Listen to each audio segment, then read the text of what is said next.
Hey guys, what's up? So today I'm going to show you how to make a little subwoofer like this little pile sub, nothing much, 6.5 inch, see it's holdable I guess. I'm going to show you how to make a box for it that'll make it sound incredible without any planning. So what I'm going to do is I'm going to get some pieces of wood just out of the garage, nothing that I just bought new, it's just some scraps, and I'm going to get to work and show you how to do it. Alright guys, step one. I'm going to start with this long board right here, and you can already see some pencil marks on it. So what you got to do is you got to measure the length of your board. Mine was almost 60 inches. It was 60 inches up to there where I drew that line. I'll try to stay out of the light for you. But you take your board and you divide the length of it by 6. So 60 inches divided by 6 is 10 inches. So your short sides of the box are going to be 1/6 of your length. So you see here, 10 inches there, 10 inches there. Those are going to be my two sides. The front and back of the box, the longer parts, are going to be 2/6 or 1/3 the length. So right here we've got 20 inches. And right here we've got 20 inches, and this is going to be my front. This is kind of what the box is going to look like. It's going to have the subwoofer over there on the left, and the port cut out on the right, since we're going to be making a ported box today. So we'll get that all cut up, and then we'll measure how big we need the top and the bottom, and we'll go from there. Alright guys, here we are in the garage. I've cut off the first few pieces that I told you about, and I measured, and I already put the bottom piece on. As you can see up in there, I've got our spot for the port to come out, and what I've done is I put some wood glue in there and then screwed it all together. And it's crucial that you don't put the top on until you've built your port, which is what we're going to do next. Now our port is just going to be an L shape. It's going to come up through this way and then over a decent amount. And then that's all our port's going to be, and it's going to make your sub sound awesome. It's going to give it the back pressure it needs, and it's going to hit nice and deep, even though it's a small box and a small speaker. So I'll get the port all cut out, and really all you do is you take this size of the port that you've got right here, which I've got about 1.5 inches, since it's a pretty small port, and you take that 1.5 all the way up, and all the way over, and then leave, I'd say probably, so 1.5 port, I'll leave 3 inches on the end of opening. And like I said, this is not anything calculated. I'm just kind of eyeballing it and showing you guys that if you just follow a basic structure that you can see on the internet with anybody that builds any kind of sub boxes, then you'll get yourself a good sounding box, even if it's not pretty. So I'll cut those ports out, get it all installed, and then let you guys know what to do from there. Alright, one more thing to mention. This box, I'm going to try painting it some different colors. I'm going to paint it black with a golden port. So while you've got it taken apart like this, where you can still see part of the port, you need to go ahead and get it painted. Because if you put the rest of the port in there, or even put the top on before you try to paint inside the port, it's not going to work out very well. So, got my gold Rust-Oleum paint, and I've got my box opened up. We're out here outside, so let's get this thing painted and then move on to the ports. Here's the first coat of paint done. Here's the wood look. Here's the sparkle gold that I use. I think the paint's gonna look good. It's got a couple coats on it. So I'm going to start working on the port, like I've probably said a million times already. Like I said, we're just going to, oh shit, look at that. Anyways, we're just going to do the little L shape like I told you before. It's going to be pretty simple. We'll get it painted and then put in. Make sure everything's airtight with some wood glue. and then do some sound tests to see how low this will hit once it's all put together. Alright, the next step we're going to do while we're waiting on all the paint to dry is we're going to cut out the hole for the speaker itself. Now you got to look up the mounting diameter, not just the outer diameter of the speaker, obviously, because you don't want the speaker just falling through the box, but you really got to make sure you look it up, because I got two different drawings right here. This outside line is, I mean, these circles are not concentric, they're not, the centers are not in the same spot, but if you look at it, this is just tracing the outside of the subwoofer. This outside circle is, and this inside circle that's got the hole in it already is the mounting diameter provided by the subwoofer manufacturer.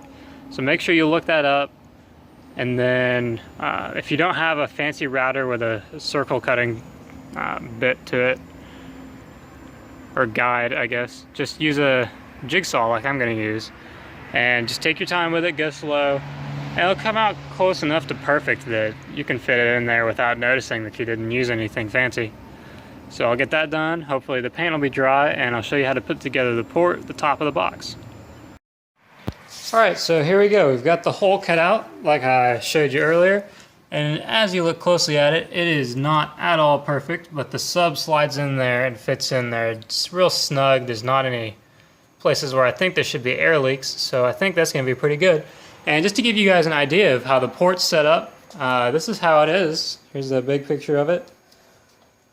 So none of this is glued or screwed in yet. This is just kind of sitting here with this clamp.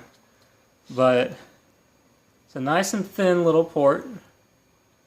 Actually, it's beefy for the size sub that it's going to be having, but that's what it's going to look like. It'll look a little bit nicer when it's all screwed in, set in stone. And after testing it with one sub, what I might do for a future video is I might come back to this box and cut out another hole over here for a second one, because there's plenty of room. So I will get this screwed in and glued up, make sure it's all going to be sealed nicely, and put the top on it, and we'll go from there. After you got your box all painted up and looking like you think you want it to, this isn't super great. I'm just kind of rushing through this so I can make the video. Don't plan on really using this too much. But after you get this, if you jump ahead and you throw your sub in there, then you're going to realize there's nowhere for the wires to come out. And we don't want to just run them out the port and make them real long. That doesn't look very good. So what we're going to do is we're just going to put two screws on the side of the box over here. And oh geez, where's the speaker at? Maybe it's outside. Yeah, here it is.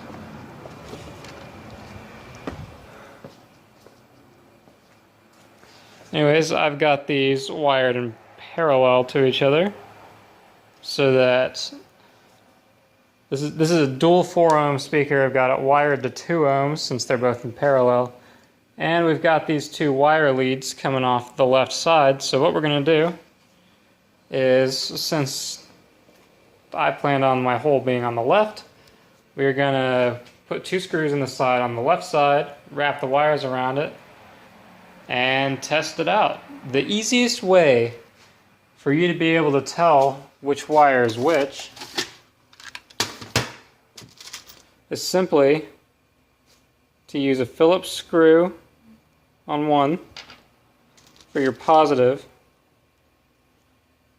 and a flathead screw for your negative, which, I mean, obviously, then you got your positive and negative right there, and you will never have to question it. So I'll get mine hooked up and do a little overview, and we'll go from there. Alright guys, so there you go. There's a cheap way to make a subwoofer box, even for a cheap little speaker. I'd crank this up and let you listen to it real good if I could, but I don't have a car stereo to hook it up to right now. So just got it hooked up to this little thing, which is struggling. But this little 6.5 inch sub's hitting pretty low.